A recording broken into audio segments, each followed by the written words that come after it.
Jam on toast! Hey everybody, I'm here to talk about League of Their Own. Sourcefed Movie Club did this a little bit ago, and I was so upset that I missed it, I have to go back and do it. It's such a great feel-good movie. I have to say, for the record, before I say anything else, that I hate baseball. It is the most ridiculous sport. It's the only one that I know of where you can take a nap in the process. And it's a ripoff of cricket. Now that we can move past that, the short sale is, during World War II, America starts up the first women's baseball league. It's pretty much it. We follow the Rockford Peaches during this.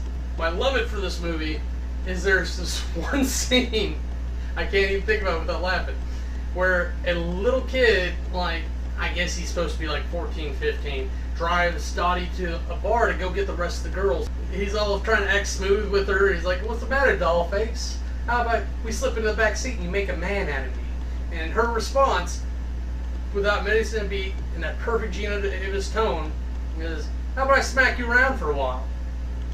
And his punchline response is, "Why can't we do both?" I hate it. It's Stillwell. But he's there for a point and purpose. He's there to make you dislike something so that you can go back to feeling good afterwards. And some people will dislike him, and some people will be like, "Oh, I've had that problem." Like, "Oh, kids," and I have more issues with misbehaving children than most people. My MVP for this movie is Lori Petty. I'm a fan. I've always liked her in pretty much anything she's done. She puts so much emotion into her characters. It helps that she's pretty.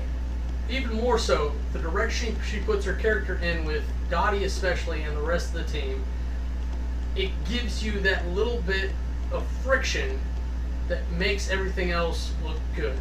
This movie has so many little moments that it's so hard to talk about any one and stay on track. And anything that has a negative connotation at all is immediately used to build the story back up. Because you can't have all rise. You have to dip at places to give relative ease about a situation. If every day is the best day of your life, you get desensitized. You have to have a bad day to make you realize the good days. And that's what Stillwell's there for. That's what drunk Jimmy Dugan's there for. That's what Kit fighting with their sisters about. Because when the bad days are bad, cry, cry. But when the good days are good, they're awesome.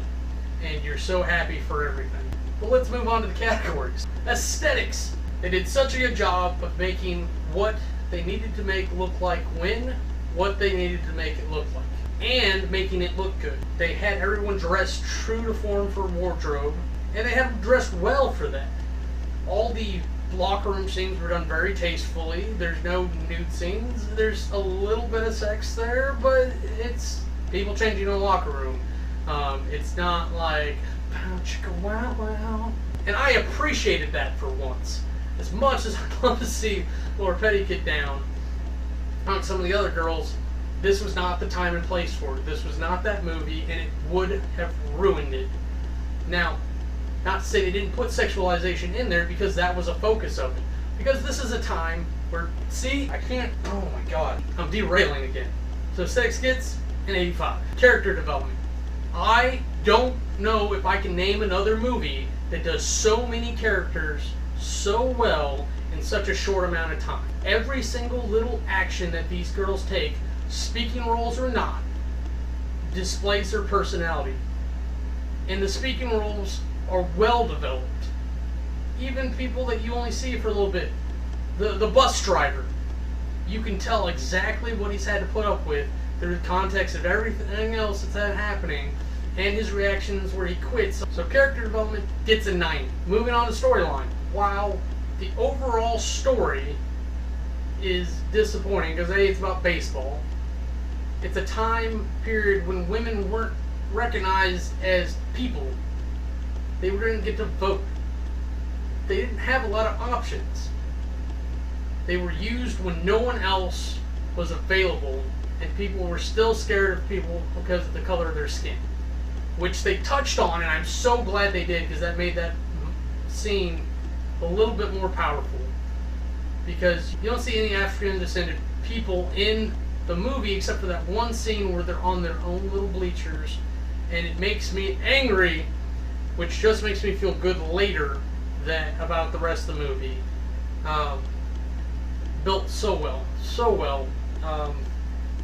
So while the story's told excellently, the story itself is kind of crap. It's more about the family dynamics in the team than the actual starting the thing. And it's only a step in equality. It's not a full thing. So storyline gets an 8. Compulsion. Almost every single scene, every single moment made me want to see what's happening next. And this is a movie I've seen before. I knew what was coming.